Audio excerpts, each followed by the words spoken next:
magacaygu waa Axmed Cabdiqaadir waxaan ahay aasaasaha xafiiska Hanaqaad Innovation Hub.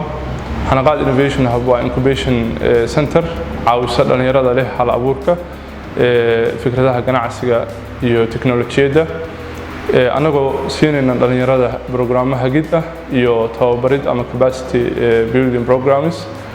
sidoo kale waxaan sameynaa dhalinyarada u sameynaa events programs. research center baa ayadana leenahay oo sameeya cilmi baarisada la xiriira innovationka. Innovation Talks waa talk show ama madal looga doodo barnaamijyada hal abuurka iyadoo lagu lafaguro caqabadaha qabsada dhalinyarada xilliga suuqa ama xilliga ay sameynayaan barnaamijyada businesska.